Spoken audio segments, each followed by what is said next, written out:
दोस्तों, स्वागत है आप सभी का स्टडी टेक में। और आज मैं लेकर के आया हूँ हिंदी का मोस्ट अवेटेड लेसन, जिसका नाम है लखनवी अंदाज, जिसके लेखक है यशपाल।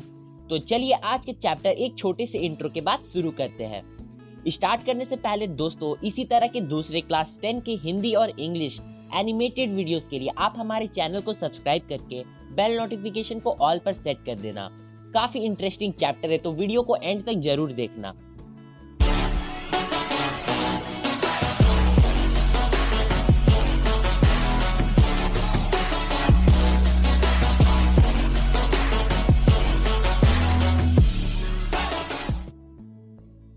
तो यशपाल जी का जन्म 1903 में पंजाब के फिरोजपुर नामक जगह में हुई थी। ये कोई साधारण व्यक्ति नहीं है, ये भगत सिंह के साथ आजादी के आंदोलन में भी लड़ चुके हैं और जिसकी वजह से ये एक दो बार जेल भी जा चुके हैं। तो ये कहानी यानी कि लखनवी अंदाज शुरू होती है एक अज्ञात स्टेशन से। उस स्टेशन का जिक्र लेखक ने तो नहीं किया, लेकिन वो एक रेलवे स्टेशन था और उस स्टेशन में, उस प्लेटफॉर्म में ट्रेन स्टेशन से चलने के लिए फुहारे मार रही थी, यानी कि हॉर्न मार रही थी।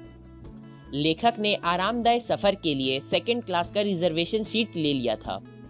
टिकट का दाम तो ज्यादा था, बस सफर से भीड़ भाड़ से बचकर एकांत में नई कहानी को तलाशने के लिए यह एक अच्छा तरीका था।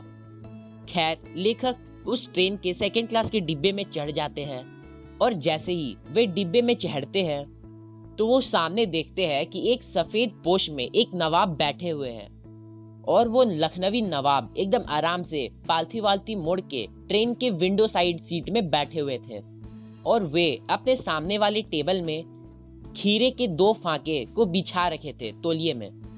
लेखक के अचानक आ जाने से उनकी आंखों में असंतोष सा भाव दिखने लगा। तो इस बात से लेखक भी समझ जाते हैं कि वो नवाब साहब उनसे बात करने के लिए काफी ज्यादा इंटरेस्टेड नहीं है और उस सिचुएशन में लेखक अपना टिकट को निकाल करके उसे इग्नोर करते हुए अपने सीट में जाकर के बैठना सही समझते हैं।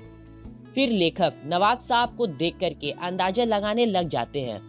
नवाब साहब अकेले सफर करने के लिए सेकंड क्लास की सीट में बैठे होंगे और वो अपना वक्त काटने के लिए खीरे को बिछा करके काट कर रखे हुए थे।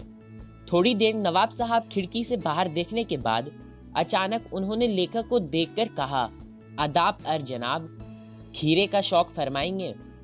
फिर लेखक ने जवाब दिया, शुक्रिया, आप शौक फरमाइए। फिर नवाब साहब खीरा खाने की इच्छा से 2 ताजे खीरे एक तौलिए पर रखे हुए थे। पहले तो उन्होंने खीरे को खिड़की से बाहर निकाला और उसे लोटे से धो लिए और फिर उस खीरे को तौलिए से साफ करके उसका पानी को सुखा देते हैं। फिर उन्होंने अपने जेब से चाकू निकाला और बड़े ही सलीके से उसे छीलकर उसकी फाके बनाने लगे। फिर उन्होंने फाकों को तौलिए पर सजा दिया और जीरा, नमक और लाल मिर्च उस पर बिखेर दिया। फिर नवाब साहब ने लेखक से पूछा, वल्लाह शौक लीजिए, लखनऊ का नामी खीरा है। किंतु लेखक तो मना कर चुके थे, इसीलिए आत्मसम्मान बनाए रखने के लिए उन्होंने फिर से मना कर दिया और इस बार वो साफ मना नहीं करते, बट वो पेट दर्द का बहाना से उन्हें मना कर देते हैं। लेखक ने फिर मन ही मन सोचा कि मियाँ रईस तो बनते हैं, लेकिन लोगों की नजरों से बच सकने की ख्याल में अपनी असलियत पर उतर आए हैं। फिर नवाब साहब खीरे के एक पार्ट को उठा करके अपने नाक के पास ले गए, उसको सूंघा, मुंह में आए पानी का घूंट गले से उतार दिया और फिर नवाब साहब ने उस फांक को सीधा खिड़की से बाहर फेंक दिया। और ठीक इसी प्रकार वो एक एक करके अपनी खीरे की सारी फांके को खिड़की से बाहर फेंकते रह गए और सारा खत्म हो जाने के बाद, यानी कि सारा खीरे को फेंक देने के बाद, वो तौलिए से अपने ओठ को और अपने हाथों को साफ करते हैं और फिर गर्व से लेखक की ओर देखते हैं और फिर वहां पर थक करके लेट जाते हैं। और तभी नवाब साहब ने डकार दी और बोले, मियाँ खीरा तो होता लजीज है, मगर पेट पर बोझ डाल देता है। फिर लेखक ने सोचा कि जब खीरे की गंध से पेट भर जाने की डकार निकल सकती है, तो फिर बिना विचारगत और बिना पात्रों के सिर्फ इच्छा मात्र से कहानी क्यों नहीं लिखा जा सकती। तो ये था दोस्तों आज का हमारा चैप्टर लखनवी अंदाज, जिसमें आपने देखा कि कैसे नवाब साहब ने अपनी झूठी शान और शौकत दिखाने के लिए उस खीरे को ट्रेन से बाहर फेंक दिया, और लेखक ने भी ये देख करके अंदाजा लगा लिया कि जब बिना खीरे खाए किसी का पेट भर सकता है, तो बिना घटना और बिना कुछ पात्रों के कहानी क्यों नहीं लिखी जा सकती। जबकि दोस्तों असल में ये संभव ही नहीं है। कोई भी कहानी बिना घटना, बिना किसी पात्र और विचारों के लिखी नहीं जा सकती। ये सब देखते हुए लेखक को अपनी नई कहानी के लिए विचार और पात्र मिल गई, और लेखक ने इस घटना पर एक कहानी लिख डाली जिसका शीर्षक था लखनवी अंदाज। अच्छा दोस्तों, अब आपसे मिलेंगे किसी अगली वीडियो में। तब तक के लिए आप हमारे चैनल को सब्सक्राइब करके बेल नोटिफिकेशन को ऑल पे कर सकते हैं, और लाइक को दबाना मत भूलना। तो बच्चों, एग्जाम्स का स्ट्रेस किसको नहीं होता। हम भी बहुत स्ट्रेस लिया करते थे, और आजकल के बच्चों के लिए तो एक कॉमन बात हो गया है।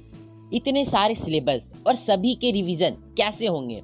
तो ऐसे में बच्चों, आपका स्ट्रेस को दूर करने के लिए और आपका टेंशन को मिटाने के लिए अनअकैडमी एक 5 डे इवेंट ऑर्गेनाइज किया है फॉर क्लासेस 9 to 12, जिसका नाम है रिवाइज अ थन, जिसमें हमारे इंडिया के टॉप एजुकेटर आपको एग्जाम से रिलेटेड सारे इंपॉर्टेंट टॉपिक्स को रिवाइज करवाएंगे। और अभी हमारे एजुकेटर खुद को प्रिपेयर कर रहे हैं ताकि वो आपको दे पाए अपना 100%, जिससे आपको एग्जाम्स में काफी मदद मिलेगी। तो मैंने आपको बताया ये 5 डे इवेंट है जो चलेगा from 16th to 20th January from 10 AM to 8:30 PM। So get ready to attend this absolutely free event, जिसमें सब पार्टिसिपेट कर सकते हैं, और वो भी free of cost. All you need to do is visit our landing page and enrol yourself, जिसका link आपको डिस्क्रिप्शन बॉक्स में क्लास वाइज मिल जाएगा। तो अब देख क्या रहे हो, जल्दी से जाओ और खुद को एनरोल करवा लो। और हाँ, जाते जाते सब्सक्राइब एंड बेल नोटिफिकेशन को ऑल पर सेट करना मत भूलना।